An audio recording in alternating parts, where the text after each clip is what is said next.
nous annonce aujourd'hui la révolution de l'intelligence artificielle et notamment la révolution des chatbots. Et je dirais pas que je suis pessimiste par rapport à ça, mais je suis plus prudent. La différence entre les chatbots, les agents intelligents et les assistants numériques est la suivante. Les chatbots, ce sont des logiciels qui permettent de simuler des conversations. Ça veut dire qu'on pose une question, on a une réponse, ni plus ni moins. Ça, c'est ce que propose ChatGPT, donc chatbot qui vient de l'anglais, agent conversationnel. C'est comme ça qu'on peut le traduire en français. Ce que j'appelle des agents intelligents, ce sont des logiciels qui permettent de simuler également des choses, mais qui peuvent faire un petit peu plus que formuler des questions ou des réponses. Donc on peut avoir des agents conversationnels, les chatbots, on peut avoir des agents transactionnels, ceux qui vont réaliser des transactions à votre place, on peut avoir des agents de recherche, ceux qui vont chercher sur le web ou sur une base de données à votre place. Donc ce sont des agents que l'on va programmer pour faire des choses à notre place. Et enfin, on a les assistants numériques.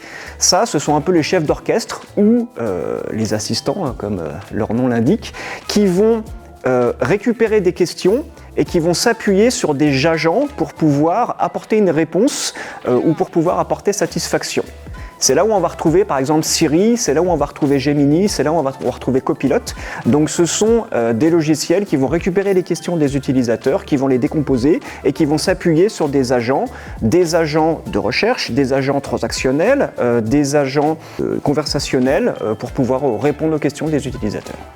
On nous annonce aujourd'hui la révolution de l'intelligence artificielle et notamment la révolution des chatbots avec des taux d'adoption qui sont censés être très élevés et surtout extrêmement rapides.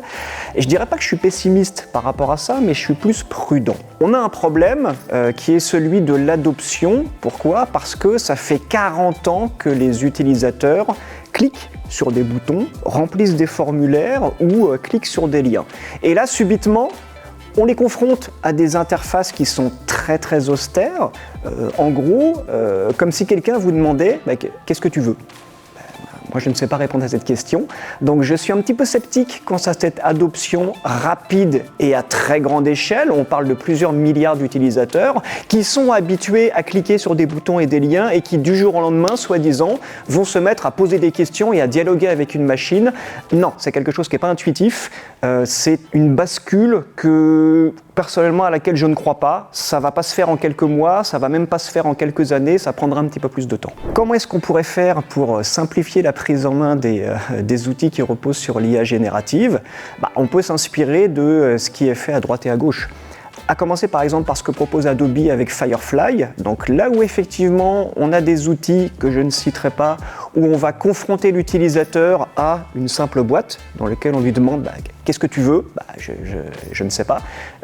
Adobe propose une interface où on va retrouver des boutons, où on va retrouver des options, où on va retrouver des fonctions qui sont prédéterminées. Donc c'est quand même un petit peu plus simple à prendre en main parce qu'on retrouve nos marques.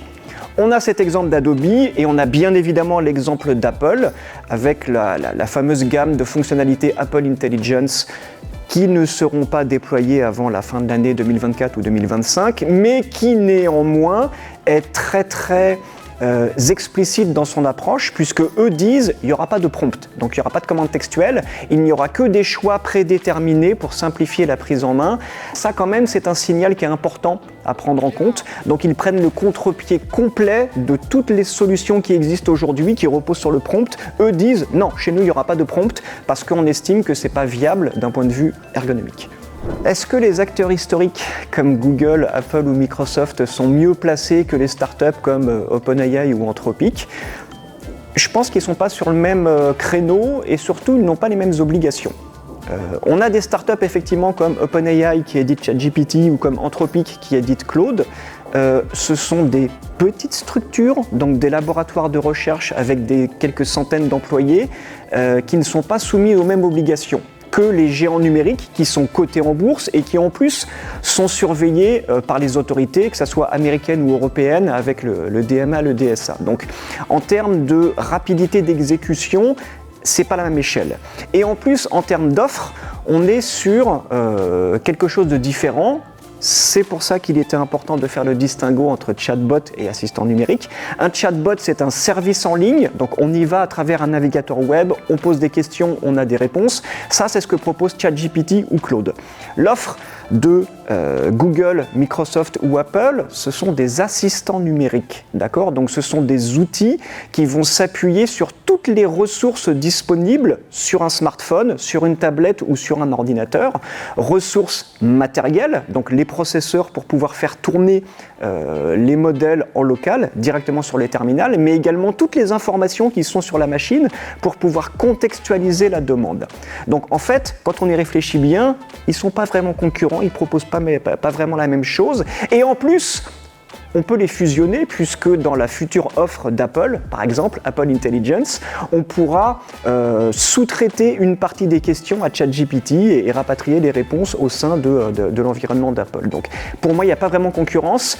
Simplement, les acteurs les plus anciens sont ceux qui sont le mieux ancrés dans le quotidien numérique des utilisateurs.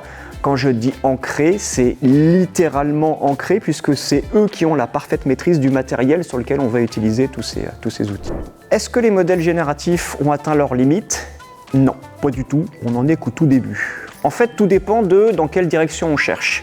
Si on veut des modèles qui soient encore plus puissants, a priori, il n'y a pas de limite, puisqu'on peut amasser encore plus de données d'entraînement et on peut concevoir des puces qui sont encore plus puissantes pour faire tourner des modèles de plus en plus gros. Donc là-dessus, a priori, il n'y a pas de limite.